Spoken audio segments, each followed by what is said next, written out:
सूरत में भाजपा जन समर्थन यात्रा को लेकर सूरत में सारथना सिमाडा में रोड शो। गुजरात के मुख्यमंत्री भूपेंद्र भाई पटेल की अध्यक्षता में भव्य बाइक रैली का आयोजन किया गया। वराछा में मुख्यमंत्री भूपेंद्र भाई पटेल पाटीदार विस्तार रैली वार्ड नंबर 8 में से कार्यकर्ताओं द्वारा समर्थन व उत्साह देखने को मिला। इसके बाद कतार गांव में रोड शो किया व मुख्यमंत्री भूपेंद्र भाई पटेल ने सभा को संबोधित करने से पहले लोगों में उत्साह देखने को मिला व बीजेपी के कार्यकर्ताओं पर अपनी सौनी साथे मंच पर उपस्थित अपना सांसद श्री मुकेश भाई दलाल, मारा साथी धारासभ्य श्री विनोद भाई मोरडिया, श्री कांति भाई बल्लर, भाजप प्रदेशना महामंत्री श्री प्रशांत भाई कोराट, सूरत शहर भाजपना अध्यक्ष श्री परेश भाई पटेल, पूर्व केंद्रीय मंत्री श्रीमती दर्शनाबेन जरदोस, प्रदेश महिला मोर्चाना प्रमुख श्रीमती अंजुबेन वेकरिया, प्रदेश युवा मोर्चाना महामंत्री डॉक्टर भाविन सिरोया, भाजप शहर महामंत्री श्री करशनभाई गोंडलिया, वार्ड नंबर 6 ना उम्मीदवार श्री दक्षेशभाई मावाणी, श्री रमेशभाई बोरड, श्री जयश्रीबेन वरिया, श्री केताबेन देसाई, वार्ड नंबर 7 ना उम्मीदवार श्री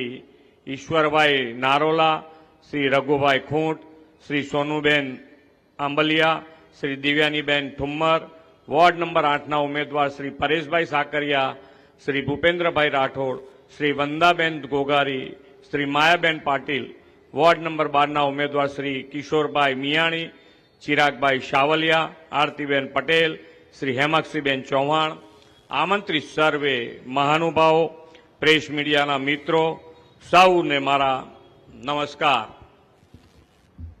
केम एकदम शांत थई गयुं वातावरण?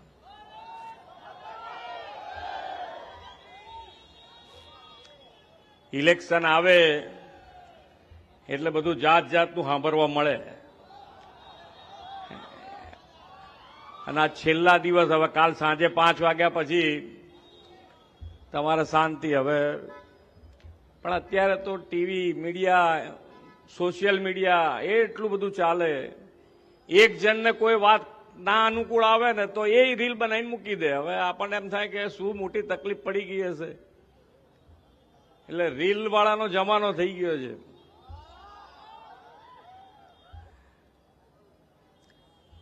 પણ ભારતીય જનતા પાર્ટી આજે જ્યારથી ઇલેક્શન સ્ટાર્ટ થયું ત્યારથી ઘણા બધા જિલ્લાઓમાં મારે પ્રવાસ થયો છે પણ બધે જ વાતાવરણ જે છે એ સુરત જેવું જ વાતાવરણ છે બધે જ ઉત્સાહથી વાતાવરણ ભરેલું છે ને વોટ ભારતીય જનતા પાર્ટી સ્થાનિક સ્વરાજ્યની ચૂંટણીમાં જ્વલંત વિજય મેળવશે ક્યાંય કરતા ક્યાંય તમે જે કહો છો ને બીજ હોદવું પડે આ તો 10,000 સીટો છે એટલે એની અંદર પણ માન્ય વડાપ્રધાનશ્રીએ એક મોટી રાહત કરી દીધી છે કે જે વિકાસની રાજનીતિ શરૂ કરી અને વિકાસની રાજનીતિના કારણે બાકી ઇલેક્શનો આપણા ત્યાં આવતા અને ઇલેક્શન આવે એટલે ક્યાં તો બે ભાઈઓને બોલવાનું બંધ થઈ ગયું હોય કાં બે સમાજ હામે આવી ગયા હોય કાં બે વોર્ડ હામે આવી ગયા હોય બે સોસાયટી હામે આવી ગઈ હોય અને લાંબા સુધી આ વેરભાવના ઊભી રહે પણ આ વિકાસની રાજનીતિના કારણે તમે કરેલા કામો બતાવો તમે જે કર્યું છે એ કામ લઈને આવો અને વોટ લઈ જાઓ હવે કામ તો છેલ્લા 30 વર્ષથી આપણે જ કરીએ છીએ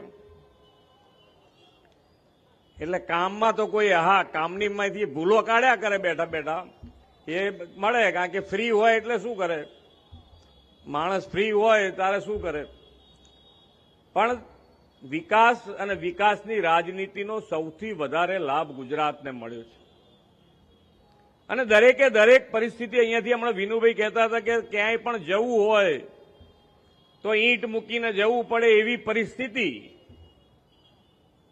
હમણાં હું મારે વિધાનસભામાં એક વોર્ડમાં ગયો હતો તો એની અંદર 2002 થી 2005માં કોંગ્રેસનું શાસન હતું અમદાવાદ કોર્પોરેશનમાં. તે લોકોની પાસે એવી માહિતી હતી કે એક થાંભલો વીજળીનો ઉભો નહોતો કરી શક્યા, એક વીજળીનો નવો થાંભલો ઉભો નહોતો કરી શક્યા. 2000 થી 2005 ની વાત કરું છું, લાંબી એ વાત નથી. અને ઇલેક્શન આવે એટલે વાતો બધી કરાય, આપણે જે બોલવું હોય, વાંચેલું હોય, ગમે તે બોલી શકાય. પણ આપણી પાસે નક્કર પુરાવા સાથે વાસ્તવિકતાથી આ માન્ય નરેન્દ્રભાઈની ઉપર વિશ્વાસ, ભારતીય જનતા પાર્ટી ઉપર જે વિશ્વાસ, જન સમર્થન વધતું ગયું છે, એનું કારણ શું? તો કે જે કીધું એ કરીને બતાડ્યું છે, જમીન ઉપર ઉતારીને બતાડ્યું છે, એનો વિશ્વાસ પ્રાપ્ત થયો છે. વિકાસનું કામ, વિકાસની રાજનીતિ સાથે સાથે જનસેવા કરવી તો કરવી કેવી રીતે? પાણીની શું પરિસ્થિતિ હતી, લાઇટની શું પરિસ્થિતિ હતી, રોડ રસ્તાની શું પરિસ્થિતિ? આ બધી જ પરિસ્થિતિમાંથી ગુજરાતને બહાર લાવવાનું કામ પહેલામાં પહેલું તો કર્યું. અને ત્યારે આજે આપણે દેશના ગ્રોથ એન્જિન બનીને આગળ વધી શક્યા છે. બે પહેલું હું તમને મૂકું છું તમારી સામે કે કેવી રીતે આપણે આગળ વધ્યા છે. કે ભાઈ પાણી નહોતું, લાઇટ નહોતી, જનસેવા કરવી તો કેવી રીતે કરવી? લાઇટ ના હોય તમે કરો શું? ગામે ગામ. આ તો તમે અહીંયા સુરત શહેરની આપણે હંમેશા વિચાર કરીએ કે ભાઈ અહીંયા સુરત શહેર અને સુરત શહેરમાં ફેસિલિટી કેટલાય ટાઈમથી છે આપણી પાસે, પણ આખા ગુજરાતનું શું? ગુજરાતનો વિચાર કેવી રીતે કરી શકાય? તો એ વખતે માન્ય નરેન્દ્રભાઈ હંમેશ કહે છે કે હું કોઈ દિવસ નાનું વિચારતો નથી. અને એનો લાભ આપણને મળ્યો કે જ્યારે લાઇટની વ્યવસ્થા કરવાની થઈ તો આખા ગુજરાતમાં 24 કલાક 365 દિવસની વ્યવસ્થા ઊભી કરી. જનજનની સેવા કરવી છે આપણે, તો એના માટેની બેઝિક જરૂરિયાત તો જોઈશે ને. બેઝિક જરૂરિયાત વગર કામ કેવી રીતે કરશો? લાઇટની વ્યવસ્થા થઈ, પાણીની વ્યવસ્થા થઈ. નર્મદાની હાલત તો જુઓ. નર્મદા માટે એક મુખ્યમંત્રી તરીકે માન્ય નરેન્દ્રભાઈને અપ્પાસ ઉપર બેસવું પડે, એ રીતની રાજનીતિ. જન આપણી ગુજરાત, આપણા ગુજરાત માટે કોઈ લાગણી નહીં. કેવી રીતની રાજનીતિ, પાણી તકલીફ કેવી ભોગવી છે બધાએ. ગામે ગામ તમારા અહીંયા આગળ બધા ઘણા મિત્રો ગામમાં રહેતા હશે, અહીંના મિત્રો ઘણા ગામડે રહેતા હશે, જતા હશે, એમનું પોતાનું નેટિવ ગામડું હશે. નર્મદાની યોજના પૂરી કરાવતા નાકે દમ લાવી દીધો છે. છેલ્લે દરવાજા બંધ કરવાની પરમિશન ના આપે. આ તો જનને ભરોસો પડી ગયો કે આજ એક વ્યક્તિ એવું છે કે જે કહેશે એ પાડીને બતાવશે. અને જેવા માન્ય વડાપ્રધાન તરીકે બેઠા નરેન્દ્રભાઈ, 17 જ દિવસમાં આ ગેટનું પરમિશન આપી દીધી. 17 જ દિવસમાં પહેલું કામ આ. અને આજે આપણે આ પાણીની વ્યવસ્થા છેક ગામે ગામ, છેક કચ્છ સુધી પહોંચાડી શક્યા છે. નાણાકીય વ્યવસ્થાપનની વાત કેવી રીતે કરવાની? આગળ વધવું છે, વિકાસ કરવો છે, તો ફાઇનાન્શિયલ પોઝિશનની શું આપણી વાત? કેવી રીતે આગળ વધવાનું? તો એ જ વખતે 2003માં માન્ય વડાપ્રધાનશ્રીએ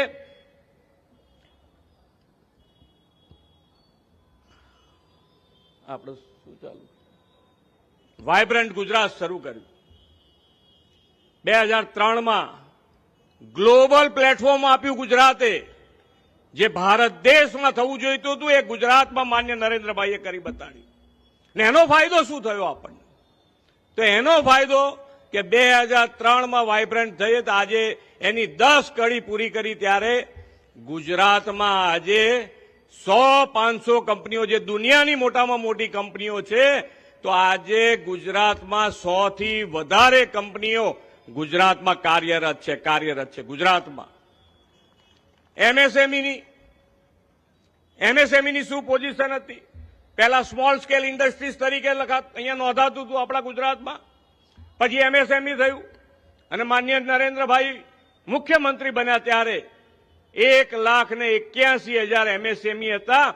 આજે 27 લાખને પાર એમએસએમઈ છે.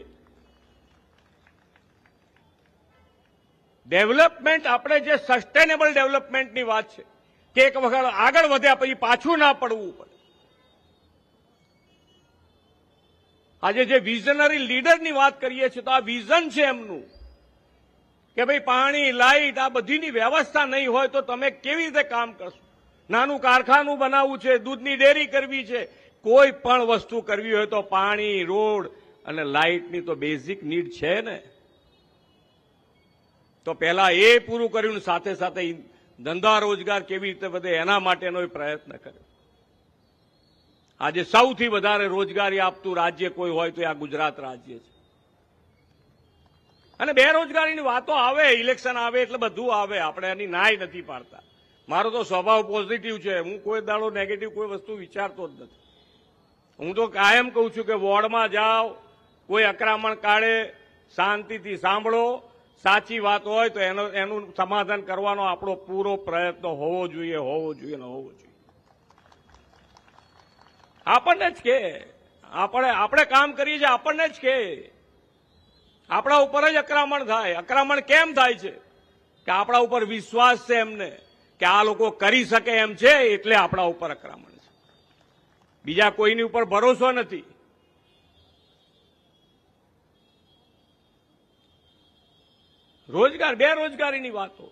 બેરોજગારીની વાતો તમે કરો છો, પણ તમે કોઈ જગ્યાએ ક્યાંક સેમ્પલ તો બતાડો કે આવી રીતે 0-0 નોકરી થાય તો બધાને વિશ્વાસ પડે. સારું હશે તો બધાએ અપનાવશે. સારું જ કરવું છે ને પ્રજાજનોનું, તો મૂકો ને, પ્રજાની વચ્ચે મૂકો.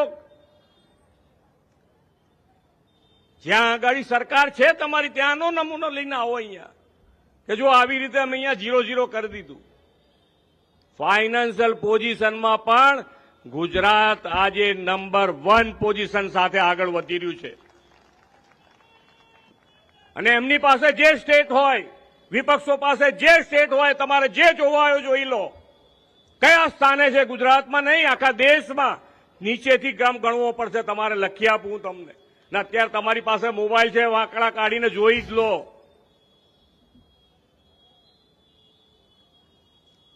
કઈ વાતો, શેની વાતો કરીને બતાડો. એક માંડ સ્ટેટ આવ્યું તો એના ભરોસે બીજું આપ્યું, એ પહેલા તો પહેલું ગયું.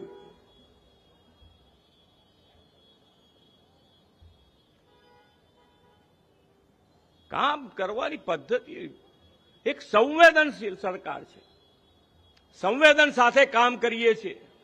પ્રજાજનોના હિત માટે જે કરી શકાય એ કરવાની વાત છે. કેવી રીતે કામ કરાય.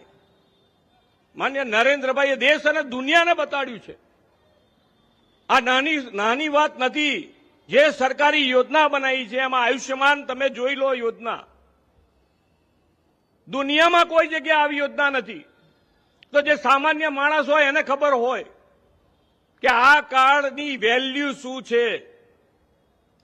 મા બાપની સેવા નતા કરી શકતા. આ કાર્ડ ગજવામાં હોય ને તો માંદગી જોડે ના આવે એટલી તાકાત વાળું આ કાર્ડ બનાવ્યું છે. દુનિયામાં કોઈ જગ્યાએ આવી યોજના નથી. દુનિયામાં આપણે બધી વાતો કરીએ, વિકસિત દેશોની વાતો કરીએ, પણ જો એપેન્ડિક્સ થાય ને તો તમે ડોક્ટરને ફોન કરો તો 15 દિવસે તમને એપોઇન્ટમેન્ટ આપે. હવે 15 દિવસમાં તો પેલો એપેન્ડિક્સ વાળાનું થાય શું? મને એક એનઆરઆઈ બેઠા હતા કે અમે તો આવું કંઈ બી થાય ને તો ટિકિટ સીધી ઇન્ડિયાની કઢાઈ છે, અહીંયાથી ઓપરેશન કરાવીને પાછા જતા રહીએ.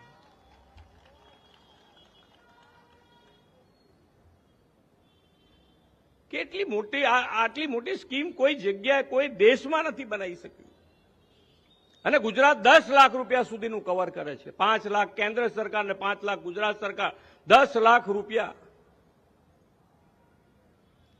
અત્યારે આપણને ઘણા એવા કિસ્સા પણ જોવા મળે છે કે મા બાપની સેવા પૈસા હોય તોય નથી કરતા. એ કિસ્સામાં પણ સંવેદના સાથે માન્ય નરેન્દ્રભાઈએ 70 વર્ષથી ઉપરના દરેક જણનું કાર્ડ કોઈ પણ આવક મર્યાદા વગર આયુષ્યમાન કાઢી નાખ્યું છે. આયુષ્યમાન દરેકનું કાઢી દીધું છે.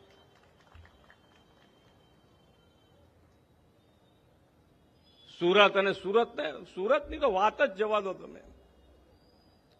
સુરત આગળ વધવાનું છે, નંબર 1 પોઝિશનથી આગળ વધવાનું છે.